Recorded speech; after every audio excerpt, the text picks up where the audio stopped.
കഴിഞ്ഞ ദിവസം നമ്മുടെ ഫ്ലവറിംഗ് പ്ലാന്റ്സിന്റെ റീപ്രൊഡക്ഷനുമായിട്ട് ബന്ധപ്പെട്ട് പോളിനേഷൻ എന്ന് പറയുന്ന കോൺസെപ്റ്റ് ആണ് പറഞ്ഞത്. പോളിനേഷൻ എന്താണെന്ന് പറഞ്ഞു, ടൈപ്സ് ഓഫ് പോളിനേഷൻ പറഞ്ഞു.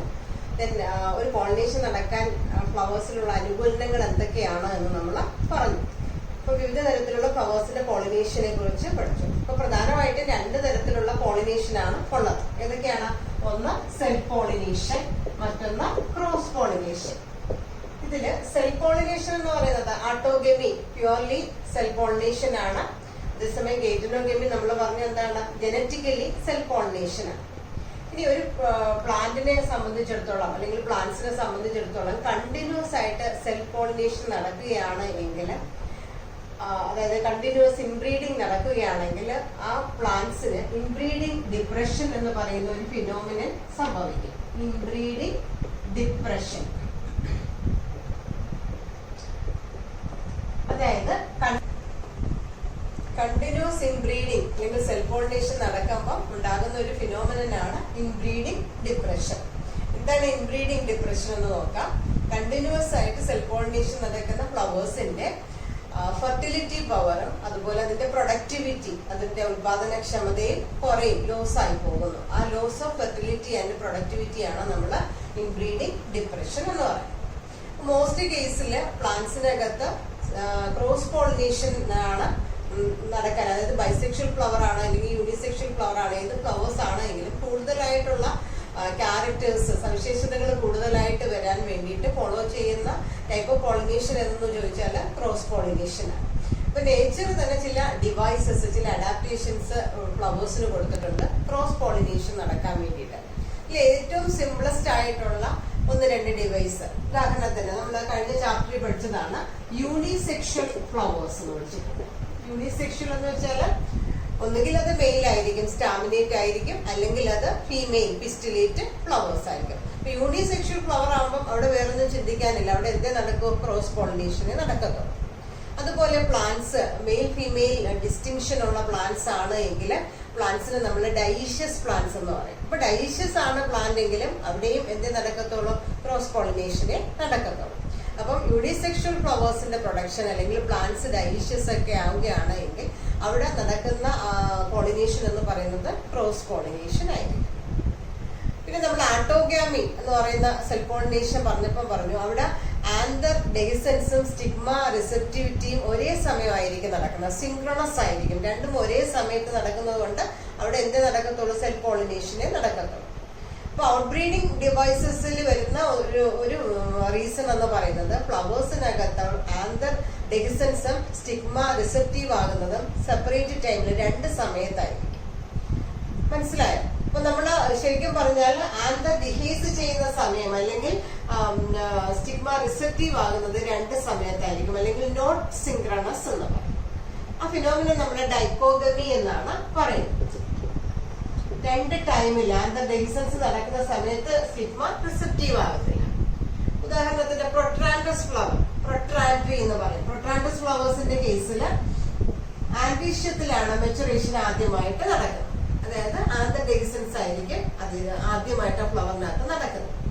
അതേസമയം സ്റ്റിഗ്മ റിസെപ്റ്റിവിറ്റി ആണ് ആദ്യമേ സംഭവിക്കുന്നത്, സ്റ്റിഗ്മ ആണ് ആദ്യമേ മെച്ചുറേഷൻ ആകുന്നത്, റിസെപ്റ്റീവ് ആകുന്നതെങ്കിൽ നമ്മൾ അതിനെ പ്രോട്ടോഗൈനി എന്ന് വിളിക്കും.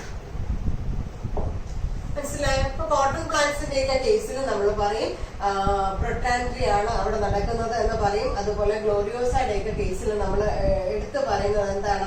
അവിടെ നടക്കുന്നത് ഗൈനീഷ്യം മെച്ചൂസ് ഫസ്റ്റ് ആണ്, പ്രോട്ടോഗൈനി എന്ന് പറയും. ആ പോയിന്റ് മനസ്സിലായോ?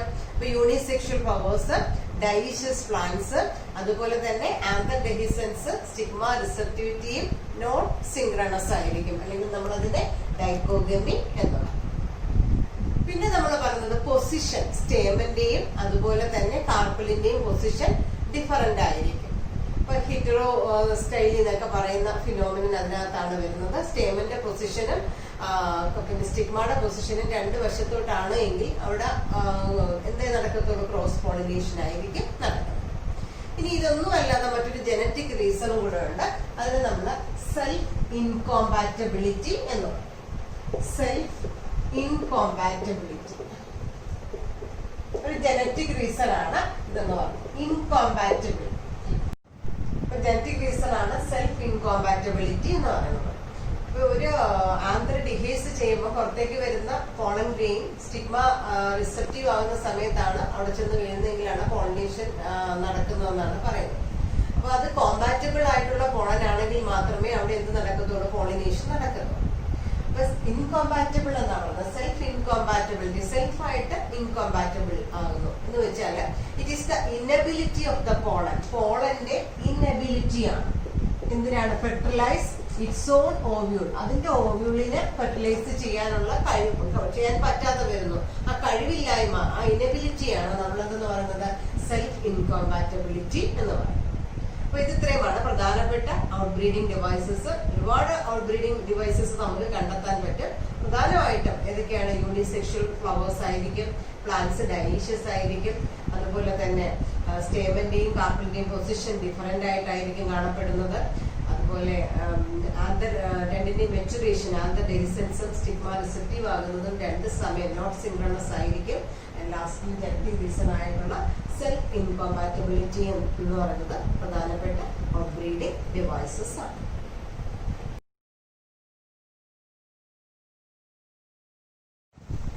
പോളിനേഷൻ നമ്മൾ പറഞ്ഞ എന്താണ്? പോളൻ ഗ്രെയിനിന്റെ ട്രാൻസ്ഫർ സ്റ്റിഗ്മയിലോട്ട് വന്ന് വീഴുന്നതാണല്ലോ പോളിനേഷൻ എന്ന് പറയുന്നത്. അപ്പൊ ഈ പലതരത്തിലുള്ള ഏജൻസ് ആണ് പോളിനേഷൻ നടത്തുന്നത്. അത് പിന്നെ വിൻഡ് വഴിയാകാം, വാട്ടർ വഴിയാകാം, അല്ലെങ്കിൽ മറ്റേതെങ്കിലും ബയോട്ടിക് ഏജൻസ് വഴിയും പോളിനേഷൻ നടക്കാമെന്നാണ് പറയുന്നത്. എന്നാലും ഈ രീതിയിലൊക്കെ പോളിനേഷൻ നടക്കുമ്പോൾ ഒരു സ്റ്റിഗ്മയുടെ സർഫസിൽ വന്ന് വീഴുന്ന പോളൻ അതിന് ചേരുന്ന പോളൻ ആകണമെന്നില്ല. അതേ പ്ലാന്റിൽ അല്ലെങ്കിൽ അതേ സ്പീഷീസിന്റെ, ഇപ്പൊ സെൽഫ് പോളിനേഷൻ ആണെങ്കിലും ക്രോസ് പോളിനേഷൻ ആണെങ്കിലും ആ പർട്ടിക്കുലർ ഫ്ലവറിന്റെ അല്ലെങ്കിൽ പർട്ടിക്കുലർ പ്ലാന്റ് സ്പീഷീസിന്റെ പോളൻ തന്നെ വന്ന് അതിന്റെ റിസപ്റ്റീവ് സർഫസിൽ വന്ന് വീഴണമെന്നില്ല. അപ്പൊ റൈറ്റ് പോളൻ ആണെങ്കിൽ മാത്രമേ അവിടെ പോളിനേഷൻ നടന്ന പോളൻ ഗ്രെയിനകത്ത് നിന്ന് മെയിൽ ഗാമേറ്റ് സ്റ്റിഗ്മയ്ക്ക് അകത്തൂടെ ട്രാൻസ്പോർട്ട് ചെയ്ത് പോകത്തുള്ളൂ. അപ്പൊ ശരിക്കും പറഞ്ഞാല് പിസ്റ്റൽ റെക്കഗ്നൈസ് ചെയ്യണം, whether it is right or wrong pollen. Recognise ചെയ്ത് അത് റൈറ്റ് പോളൻ ആണ് എങ്കിൽ മാത്രമേ ആ ഇന്ററാക്ഷൻ നടക്കത്തുള്ളൂ.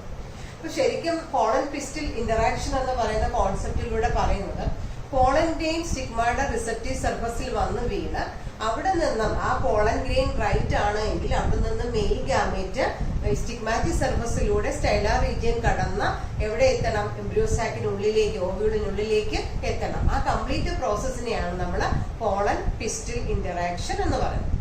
നമ്മൾ പറഞ്ഞു കൂടുതൽ ഫ്ലവേഴ്സിലും 2 സെൽഡ് സ്റ്റേജിലാണ് പോളൻ ഗ്രെയിൻ ഡിഹേസ് ചെയ്യുമ്പോൾ പോകുന്നത്. എന്നാൽ ചുരുക്കം ചില ഫ്ലവേഴ്സിനകത്ത് ജനറേറ്റീവ് സെല്ല്, അതായത് നമ്മൾ പോളൻ ഗ്രെയിനിൽ 2 സെല്ലാണ്, ഒന്ന് വെജിറ്റേറ്റീവ് സെല്ല്, മറ്റൊന്ന് ജനറേറ്റീവ് സെല്ല്.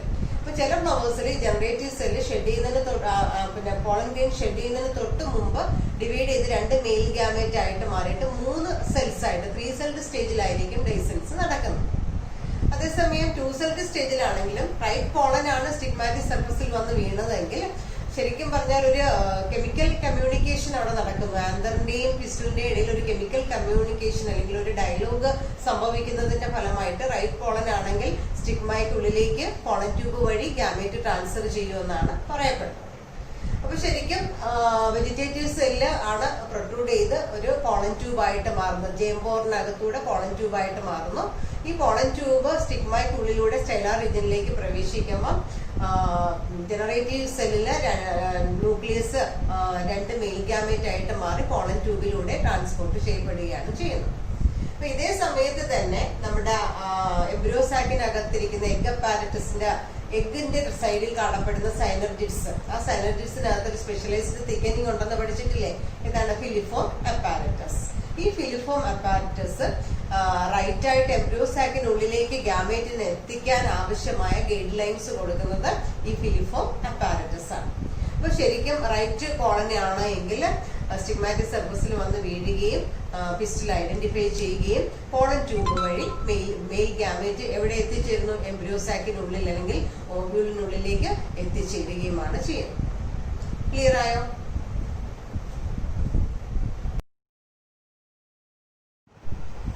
അപ്പൊ ക്രോസ് പോളിനേഷന്റെ റിസൾട്ട് എന്ന് പറയുന്നത് എന്തുവാണ്? കുറച്ചുകൂടെ സവിശേഷതകൾ അല്ലെങ്കിൽ നമ്മൾ ഉദ്ദേശിക്കുന്ന ഡിസൈറബിൾ ക്യാരക്ടേഴ്സ് കൂടുതലായിട്ട് ക്രോസ് പോളിനേഷൻ വഴിയാണ് വരുന്നത്. ഇപ്പൊ സെൽഫ് പോളിനേഷൻ എന്ന് പറയുമ്പോൾ സിമിലാരിറ്റീസ് ആണ് കൂടുതലായിട്ടും വരുന്നത്, അല്ലെ? പേരന്റൽ ക്യാരക്ടേഴ്സ് അതുപോലെ ആയിരിക്കും വരുന്നത്.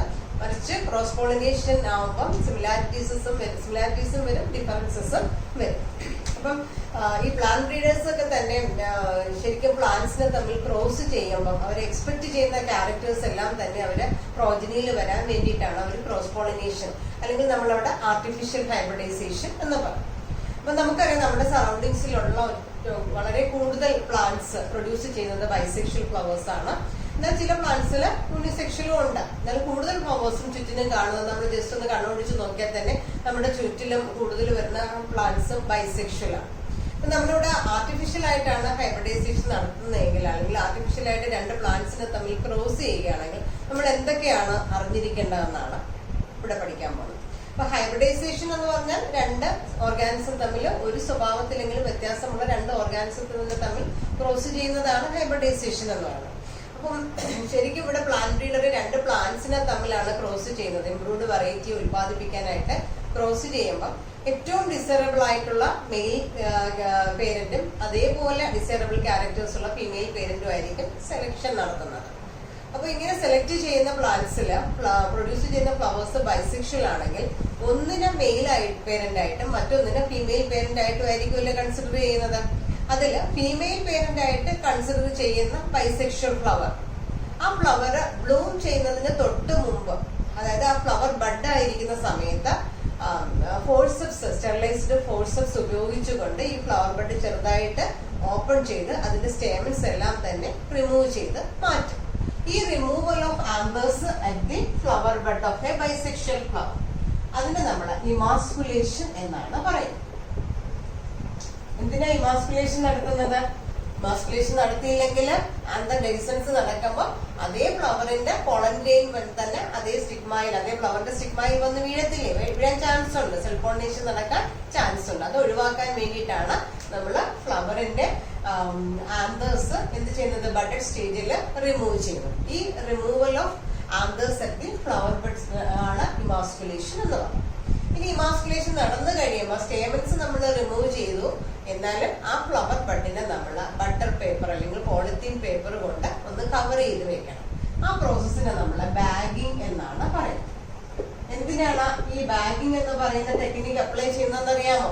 ബാഗിങ് നടത്തി കഴിഞ്ഞാൽ നമ്മൾ അവിടെ ഫ്ലവറിനെ മറ്റ് ഫോറിൻ പോളൻ എൻ്റർ ചെയ്യുന്നതിൽ നിന്നും പ്രിവെന്റ് ചെയ്യുന്നു. ആ കണ്ടാമിനേഷൻ നടക്കാതെ, പോളൻ കണ്ടാമിനേഷൻ നടക്കാതെ നമ്മൾ ഈ സെലക്ട് ചെയ്ത ഫീമെയിൽ ഫ്ലവറിനെ പ്രൊട്ടക്ട് ചെയ്യും. ഇനി ഫ്ലവർ ബ്ലൂം ചെയ്ത് കഴിയുമ്പോൾ നമ്മൾ എന്ത് ചെയ്യുന്നു? നമ്മൾ ഉദ്ദേശിക്കുന്ന മെയിൽ ഫ്ലവർ ഏത് പ്ലാന്റ് ആണോ ആ പ്ലാന്റിന്റെ പോളൻ ഗ്രെയിൻ, ഇതിന് സ്യൂട്ടബിൾ ആയിട്ടുള്ള പോളൻ ഗ്രെയിൻ കളക്ട് ചെയ്ത് ഈ ബാഗ് ഓപ്പൺ ചെയ്യുകയും ഈ ഫ്ലവറിന്റെ സ്റ്റിഗ്മാറ്റിക് സർഫസിലേക്ക് ഇട്ട് കൊടുക്കുകയും ചെയ്യും. വീണ്ടും നമ്മൾ റീബാഗ് ചെയ്യുന്നു. ഫ്ലവർ ബ്ലൂം ചെയ്ത് കഴിഞ്ഞ് ഫ്രൂട്ട് സെറ്റിങ്ങും സീഡ് സെറ്റിങ്ങും ഉണ്ടാകുന്നതിന് വേണ്ടിയിട്ട് നമ്മൾ വെയിറ്റ് ചെയ്യുന്നു. അപ്പം ഫ്രൂട്ട് പ്രൊഡക്ഷൻ കഴിയുമ്പോഴത്തേക്ക് നമുക്ക് എന്ത് മാറ്റാം? ബാഗ് റിമൂവ് ചെയ്യാം. പിന്നെ അതിൽ നിന്നുള്ള സീഡ്സ് കളക്ട് ചെയ്ത് പുതിയ ജനറേഷന് വേണ്ടിയിട്ട് നമ്മളതിനെ പ്ലാന്റിങ്ങിന് വിധേയമാക്കാം. അപ്പൊ നമുക്ക് നമ്മൾ ഉദ്ദേശിക്കുന്ന ക്യാരക്ടേഴ്സ് എല്ലാം നമ്മൾ എക്സ്പെക്ട് ചെയ്ത ക്യാരക്ടേഴ്സ് ഒക്കെ കിട്ടിയോ ഇല്ലയോ എന്നൊക്കെ മനസ്സിലാക്കാനായിട്ട് സാധിക്കും. അപ്പൊ ആർട്ടിഫിഷ്യൽ ഹൈബ്രിഡൈസേഷനിലൂടെ നമുക്ക് ബ്രൂഡ് വെറൈറ്റീസിനെ ഉത്പാദിപ്പിക്കാൻ പറ്റും. അപ്പൊ അതിന്റെ പ്രധാനപ്പെട്ട രണ്ട് ടെക്നിക്കുകളാണ് ഇമാസ്കുലേഷനും ബാഗിങ്. ഇവിടെ ബൈസെക്ഷൽ ഫ്ലവറിനാണ് നമ്മൾ ഈ മാസ്കുലേഷൻ നടത്തുന്നത്. യൂണിസെക്ഷൽ ഫ്ലവറിൽ നമുക്ക് മാസ്കുലേഷന്റെ ആവശ്യം വരുന്നില്ല. കാരണം ഒന്ന് പിസ്റ്റിലേറ്റ് ഫ്ലവർ ആയിരിക്കും, മറ്റൊന്ന് സ്റ്റാമിനേറ്റ് ഫ്ലവർ ആയിരിക്കും. അപ്പൊ രണ്ട് ഫ്ലവറിനെയും നമുക്ക് ഫീമെയിൽ ആയിട്ട് നമ്മൾ കൺസിഡർ ചെയ്ത ഫ്ലവറിനെ നമ്മൾ എന്ത് ചെയ്താൽ ബാഗിങ് ടെക്നിക്ക് മാത്രം അവിടെ അപ്ലൈ ചെയ്താൽ മതി. മനസ്സിലായോ? ഇമാസ്കുലേഷന്റെ ഫോഴ്സസ് ഉപയോഗിച്ച് ഫ്ലവറിന്റെ ഫ്ലവർ ഓപ്പൺ ചെയ്തിട്ട് അതിന്റെ സ്റ്റേമൻ റിമൂവ് ചെയ്യുന്ന പ്രോസസ്സാണ് ഇമാസ്കുലേഷൻ. ഇത് ബാഗിങ് ബട്ടർ പേപ്പർ ഉപയോഗിച്ച് ബട്ടർ പേപ്പറോ പോളിത്തീനോ ഉപയോഗിച്ച് ഫ്ലവർ ബഡിനെ കവർ ചെയ്യുന്നു. പോളൻ കണ്ടാമിനേഷൻ പ്രിവെന്റ് ചെയ്യാൻ വേണ്ടിയിട്ടാണ് ഈ ഒരു ടെക്നിക്ക് അപ്ലൈ ചെയ്യുന്നത്.